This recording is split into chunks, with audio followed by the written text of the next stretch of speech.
Hi Queen, Necknamalita, and this is my channel, The Midnight Librarian, and today I'll be doing my Tarot Readathon TBR. Alright, so the whole TBR, not doing it for like 2 months, but I did say I would do it for a readathon. So this is the Tarot Readathon. I absolutely love it. I look forward to it. Basically, it is, instead of Pokemon cards choosing my TBR, I will be using tarot cards. Each tarot card has its own prompt attached to it. I highly suggest going and following the hosts out, Noelle from Noelle 7 Pages and Daijah from Daijah Reads. They explain this a whole lot better than I can. Basically, it's a month-long readathon. It's team-based, so there are 4 teams based off the 4 suits in a tarot deck: Cups, Pentacles, Swords, and Wands. Usually I pick Team Pentacles, but this year I'm feeling a little fierce. Let's go Team Swords. Each team has its benefits, and each team has its own, like, self-care prompts attached to it as well. So like reorganize your TBR shelf, or reorganize your bookshelf, or try something new, whether it's a new to you author, a new recipe, or a new craft, something like that. I'm not entirely sure which one it is for Team Swords. I just know that at some point I hope to do all of them. Just because summer's a little chaotic for me, and I feel like July is going to be a little more chaotic. I'm filming this a little early because I will be out of town when this comes out on June 30th. And then there's just a lot. There's a lot. There's also the weekly challenge that this readathon does as well at the beginning. So I believe at midnight on Sundays, there will be a card pulled for each team, and that's the challenge for the week. It's like an extra prompt to earn you extra points for your team. Instead, that each team kind of has its benefits as well. Team Swords' benefit is to get their card pulled a couple days earlier than everybody else. So that's nice. A different benefit for another team was that they get to, no matter what prompt is attached to their tarot, the tarot card that they pulled, they can override it with their team prompt, which is like a romance, or there's another one that's like to a thriller or something like that.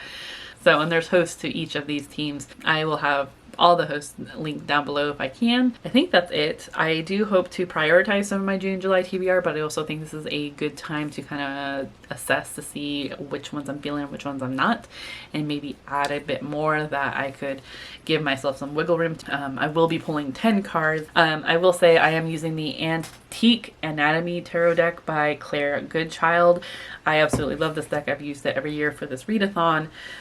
It's really pretty. I really enjoy it. I was hoping to get a new one for this year, but you know what? I'm just not feeling a whole lot of them that I'm attached to just as much as this one. I will say that the suits are a little different. So rather than Cups, Swords, Pentacles, and Wands, it is Elixirs, Blades, Coins, and Rods, but it's easy enough to flip. So we'll go ahead and get started. I don't think I have all the cards in here, to be honest, because I had a bad habit in the last years of this readathon where I pulled a prompt and put it in the book and then didn't pull the card out when I put the book away.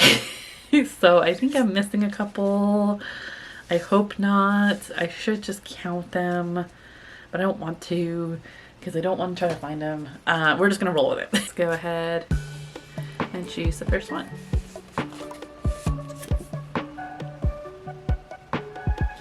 So this is Knight of Elixirs, so Knight of Cups, which is to read a book with a character going through emotional turmoil. And I think it is easy enough to say to go ahead and put this book on here for that, and that is Indian Burial Ground by Nick Medina. I did read Nick Medina's debut book, which was Sisters of the Lost Nation, for the Literally Dead Book Club live show that was hosted by Kayla from Books and Lala. I was really excited for that. I'm sorry, I'm still riding that high, so I'm still going to promote it. I will have that link down below if you want to check it out. But I also did a vlog for that, also linked down below. But this is Nick Medina's sophomore novel, and basically he took one of the characters in Sisters of the Lost Nation, and we're following her now. I don't know yet if you necessarily need to read them in order so far after the Sisters of the Lost Nation, but that was one of our questions when we had the live show for Sisters of the Lost Nation. Of it doesn't matter in what way you read them, will it spoil anything? So that's what I'm hoping to find out.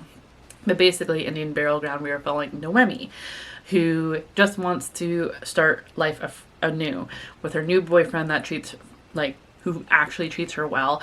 She's hoping to move off the reservation with him and go someplace nicer like her uncle did before her. Her boyfriend ends up dying in an apparent suicide.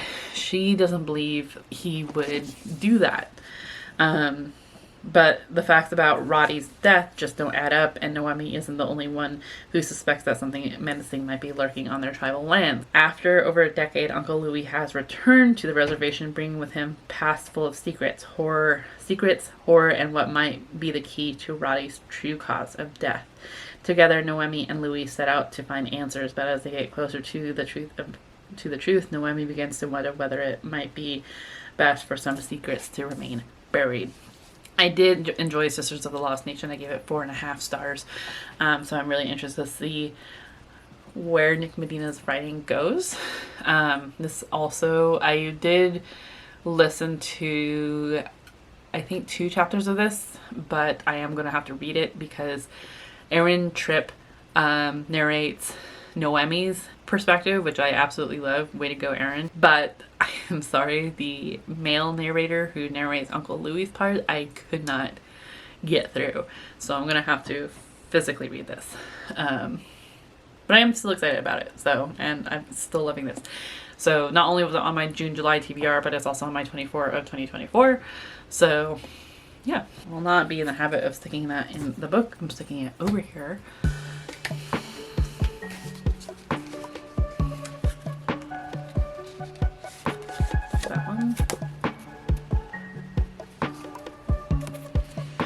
This is a page of rods, so page of wands, which is read a book that's out of your comfort zone. I guess that would be sci-fi or fantasy. I guess that would be more sci-fi. Okay. I'm gonna regret this so hard.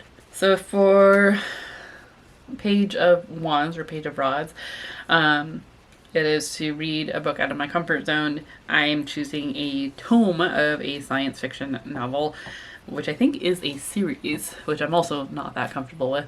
But that is To Sleep in a Sea of Stars by Christopher Paolini. I absolutely love this cover. However, this is a chunky 877 pages. I think my average pages for a book is 200 to 300. But this one's been on my physical TBR for a while now. I have read Christopher Paolini's Inheritance Cycle, which I did for the most part enjoy. This one, I'm gonna regret this. Kira Navarez dreamed of life on New Worlds. Now she's awakened a nightmare. During a routine survey mission on an uncolonized planet, Kira finds an alien relic. At first, she's delighted, but elation turns to terror when the ancient dust around her begins to move. Ew! As war erupts among the stars, Kira is launched into a galaxy-spanning odyssey of discovery and transformation. First contact isn't at all what she imagined, and events push her to the very limits of what it means to be human. While Kira faces her own horrors, Earth and its colonies stand upon the brink of annihilation. Now Kira might be humanity's greatest and final hope. Okay, I haven't heard a whole lot about this. I believe it was Kayla from Books and Lala that had read it and said that there were some weird elements to it in terms of, like, you can tell that it's a man writing a perspective about a woman because there was no way, like, a woman had certain thoughts. So that's the only thing I'm kind of worried about. Otherwise, like, oh my god, I can't get over this cover. And this, like, electric blue thing is just astounding. So yeah, that's being added.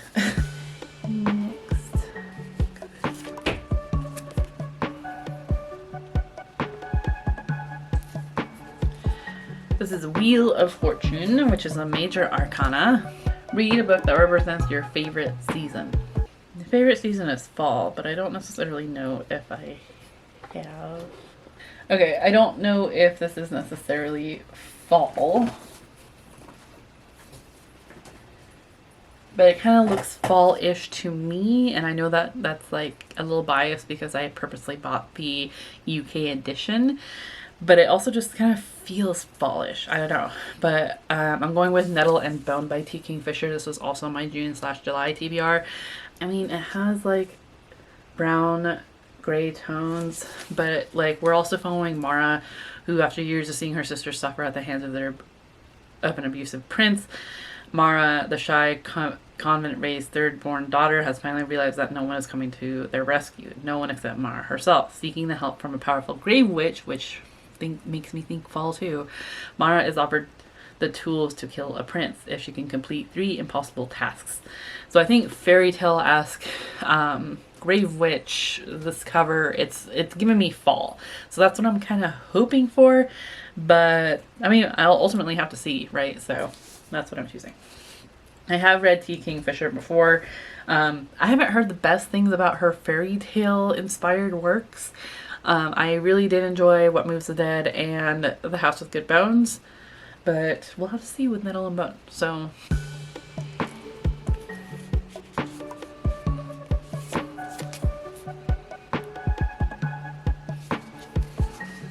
this is 5 of Rods or 5 of Wands. Read a book that features a competition or conflict among its characters. So, okay, I don't know if I'm gonna be able, I need to finish that. I feel like continuing with The Last Graduate by Naomi Novik would be a good way to do this. So this is the second book in A Deadly Education, or the Skullman's series. So we are following this young girl who's in this school. I'm gonna have to restart this. You can see where I last left off. I can't believe I stopped there. But basically, we are following, I forget the main character's name, but she is in this school called the Skullman's. She has magic. It was thought that by putting all these kids that have magical abilities within a school, that they'd be safer. It's kind of, the school is in this ether, where they shouldn't be reached by outside sources, because if they're in the real world with their uncontrollable powers, they'll essentially be consumed for that power, or killed or whatever. And so the idea is that once they're in the school, they're safer. However, the school has no teachers. The school essentially runs itself, but there's monsters within the school that can kill them too. And the school doesn't necessarily try to stop them from killing each other or whatever. In the first one, we saw that our main character was kind of a loner and like didn't have any alliances, but towards the end of the book she did. And now, but with one of her alliances, a new student was able to sneak in a message from her mother that's saying like, don't align yourself with this person, and it happens to be like her boyfriend. So yeah, that's all I know. That's all I really want to know. I assume there's going to be more conflict. I liked the first one. Like, it was really descriptive, but I was kind of hoping to like move on from that. And I think that was one of the problems of why I stopped, was because like it's still heavily descriptive. We are very much within this main character's head, and she thinks a lot. So we'll see how it goes, but it would be nice to finish this.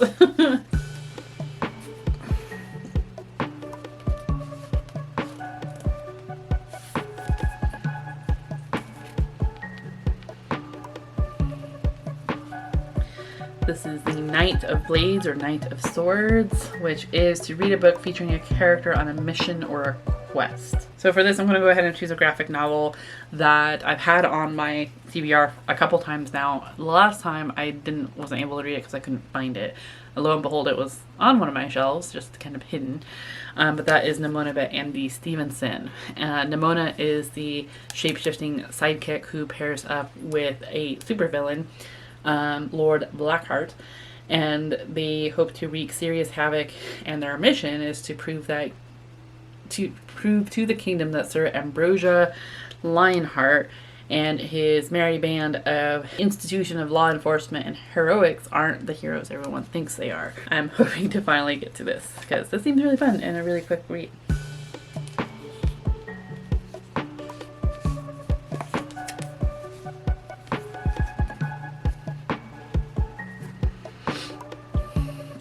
So this is one of coins or one of pentacles. So I guess that would just be ace. And that is to buy or borrow a book off your wish list and read it. Let's see. Let's look at Libro and see on my wish list that I could get for July. I can't do anything yet, but I think for that I will go ahead and do Can't Spell Treason Without T by Rebecca Thorne.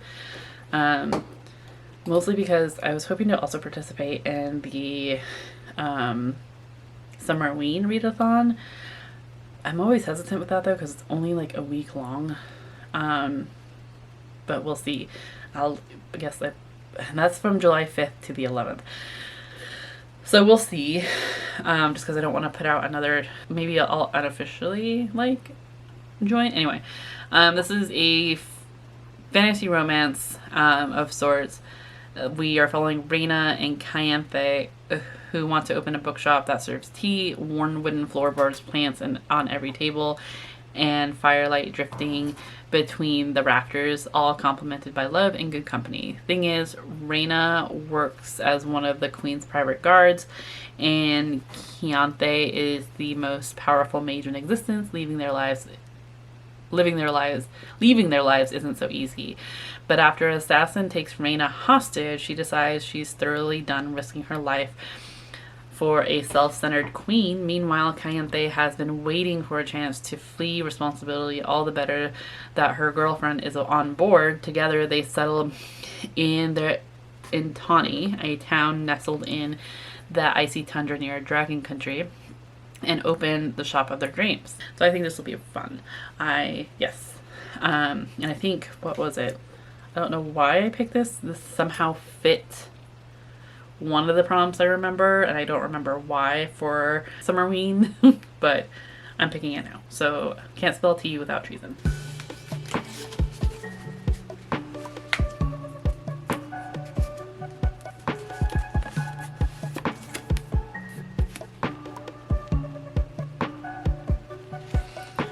Okay, this is The Magician, so one of the major arcanas. Magician. Read a story with magical elements. So I guess it only makes sense then for magical elements to also put on another one from my June-July TBR, and that is The Once and Future Witches by Elixir. I have not read an Elixir before. This cover is absolutely gorgeous, and it's a book containing witches, so it should have magical elements, right? So from my understanding, we are in 1893. There's no such thing as witches. There used to be in the wild dark days before burnings began. Now witching is nothing but tidy charms and nursery rhymes. If the modern woman wants any measure of power, she must find it at the ballot box. But when the Eastwood sisters, James, Juniper, Agnes, Moranth, and Beatrice Belladonna, joined the suffragists in New Salem, they began to pursue the forgotten words in ways that might turn the women's movement into the witches' movement. Stalked by shadows and sickness, hunted by forces that will not suffer a witch to vote, and perhaps not even to live, the sisters will need to delve into the oldest magics, draw new alliances, and heal the bond between them if they want to survive. So that's what I'm going with this. I hate these deckled edges. But I also didn't realize that this was blurred by Yangshi Chu, so that's exciting. Yeah.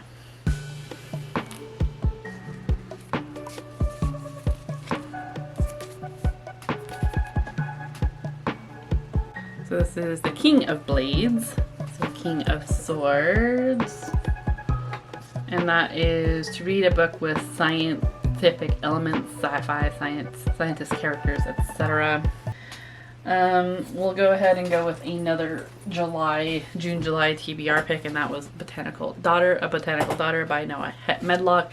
We are following two men in Victorian London, Simon and Gregor, who are a couple, I believe, and Simon likes his taxidermical art, and Gregor is in the business of exotic plants, and at one point he ends up finding a strange fungus that shows signs of intellect beyond any plant he's seen, and it inspires him to attempt a masterwork, True Intelligent Life of Plant Matter. So I believe this is like inspired by Frankenstein or something of the sort, so I think that's pretty sci-fi, so that's what I'm going with.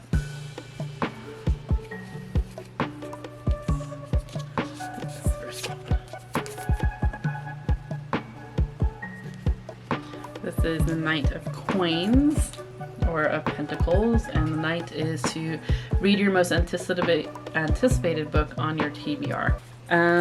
For that, I'm gonna choose another June-July TBR pick, and that is Butter. I do have the physical copy, but the dust jacket is over here somewhere because I did try to read it for June and decided to prioritize something else instead. But Butter by Asako Yuzuki looks like this, and basically it is an anticipated release for me for 2024. We have a female serial killer who's in prison in Tokyo, and it is said that she seduced men with her home cooking and poisoned them. She's not talking to anybody, whether to refute those claims or to try to prove her innocence or whatever, but then a female journalist asks for a recipe and she starts talking. That's all I know. That's all I really want to know. I am eager to get to this, and I would like to get to it. Last one.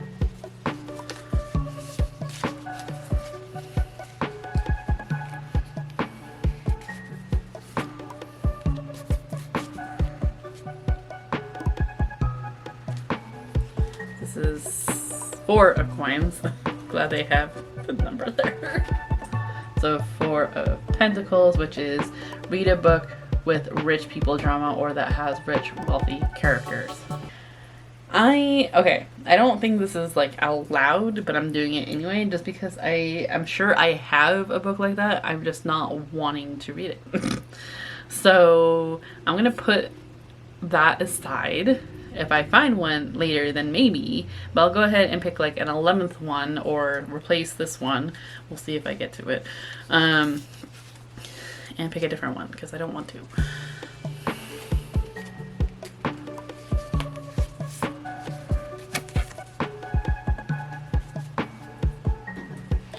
And this is the Queen of Elixir, so Queen of Cups. A book that explores non-traditional forms of love, such as platonic or familial love. I feel like this is another one that's throwing me off. I know, okay, so now that I've picked this out, I feel like it could also be for 4 of Coins. I may just combine these two. I don't know. But that is The Book Eaters by Suni Dean. This was an anticipated release, I believe, last year, to the point where I even got like the special edition of it. I've only read, you can even see my bookmark from it. Didn't read that much of it, but from my understanding, we are following this mother Devon, who's a book eater. Like, she literally eats books. But her child is a dreaded mind eater. Children are rare among book eaters, so she's trying her best not to let her child go into what they tend to go into when they're mind eaters. So she's left her family and is living among humans in order to be able to satisfy her child's hunger for minds. So it's supposedly like a story of escape, a mother's savage devotion, and queer love that will electrify readers looking for something beguiling, thrilling, strange, and new. So I feel like, because she's part of this like specific family, that she has money, so it might work for 4 Coins. But I also feel like because it is a mother showing devotion for her child, that it has non-traditional love, like familial love, but it also sounds like it also has romantic love, so who knows. This is what I'm choosing for it. Okay, that is 10 books, or that is 10 prompts. These are the books that I have for July. There is no way I'm going to be able to get through all of those. Just know that right off the bat, but it'll be fun to try to get through them anyway. If you've read any of them, please let me know your thoughts down in the description down below. I'd love to know, or down in the comments. I'd love to know. Please, no spoilers. Otherwise, yeah, I hope that you are having a good month, and I hope that you are in the mental mindset to enjoy your reading. I will see you in another video very soon. Cheers.